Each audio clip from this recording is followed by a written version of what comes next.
Hello, my name's Ben Aldous. I'm Principal Officer for Mission and Evangelism at Churches Together in England.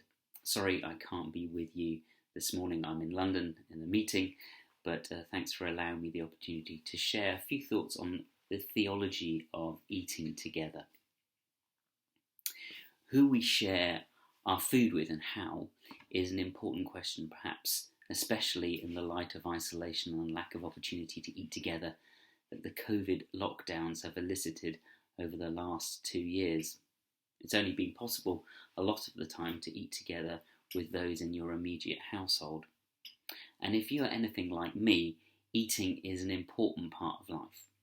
Perhaps like me, you have some special memories around food for different reasons. A memorable meal for me took place in the lavish surroundings of a private dining room in Hertford House in the Midlands in KwaZulu-Natal in South Africa.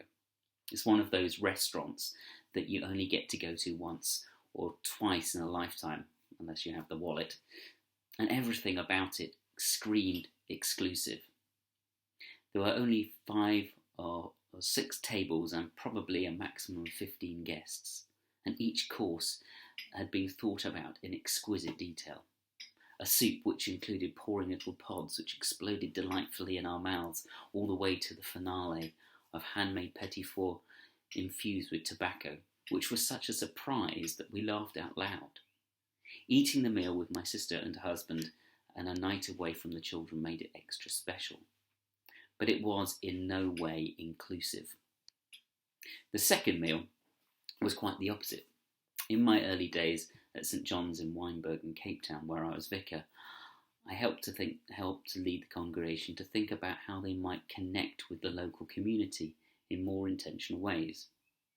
Together with other church leaders in the area, Methodists, the Vineyard, Presbyterians, a local charismatic fellowship, we decided to try and feast together on a regular basis by bringing enough food for ourselves and another guest.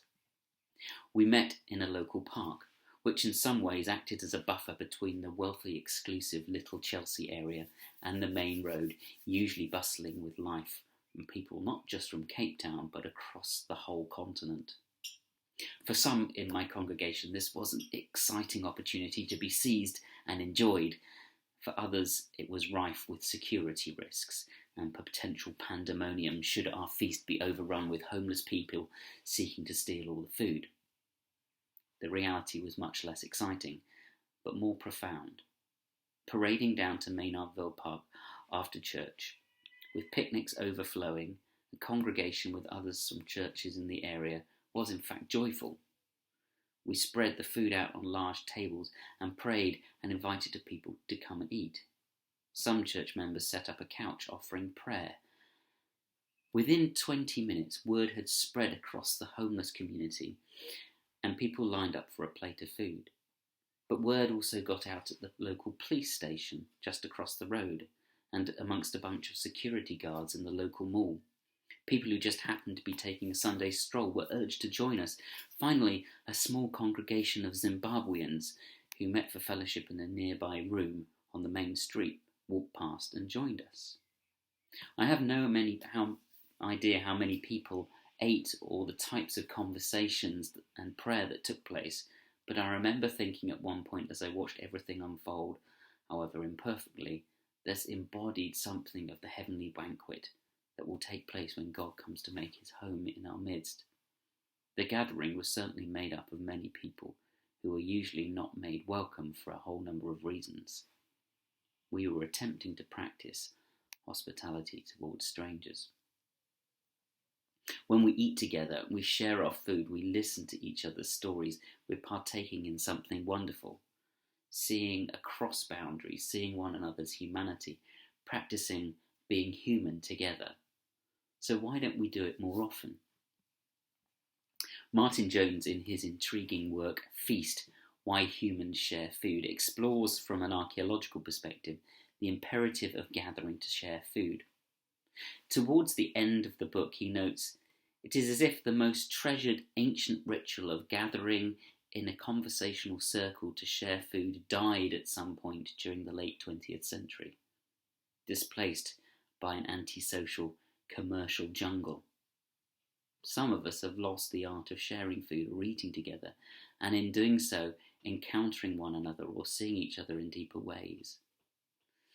Norman Wurzbach says that in advanced industrial societies where speed, where convenience and cheap prices have become the most valued characteristics in food consumption, it's hardly surprising that eating has become thoughtless and sometimes irresponsible. So how can we discover to become more personable, human and God-connecting ways of eating together? If we want to begin a theology of eating, it seems sensible to start with the Gospels of Jesus. Of all the Gospels, Luke has probably the clearest succession of stories around food and fellowship.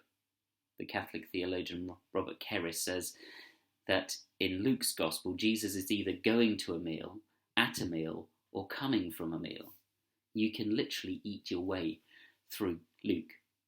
Eating was clearly important for Jesus. His first miracle in John's Gospel takes place at a wedding feast.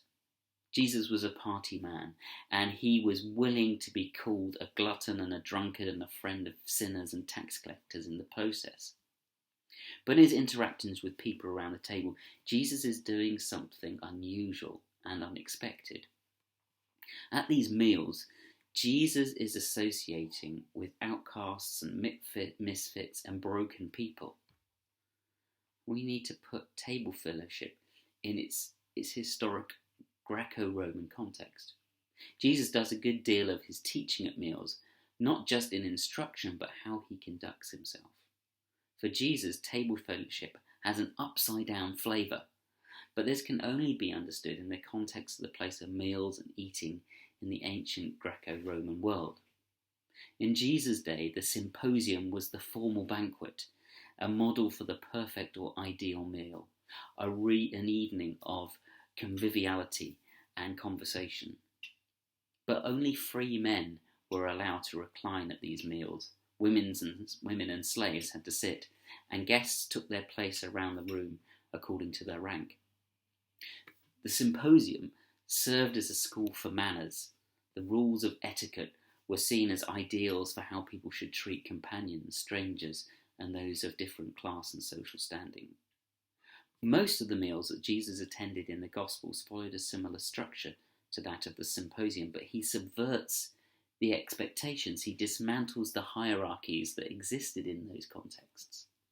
And Jesus creates a new type of hospitality which imitates God's hospitality and means sitting down at the table with the poor and the needy, breaking bread with them as our companions, welcoming them into our houses and our homes and our communities as guests. In a context shaped by a very clear set of boundaries of who's in and who's out, Jesus sets out a radical agenda of inclusion. As you make plans for the big lunch, I want to urge you that it reflects some of these Jesus-shaped values. It's so easy for events to become little echo chambers of people who are like us. So ask yourself who you're reaching out to, who's reclining at the table. Is it the lost and the forgotten and the lonely and the afraid and the uncertain who were welcomed into your hospitality? It's my hope that the big lunch might be an event where everyone and anyone is welcome.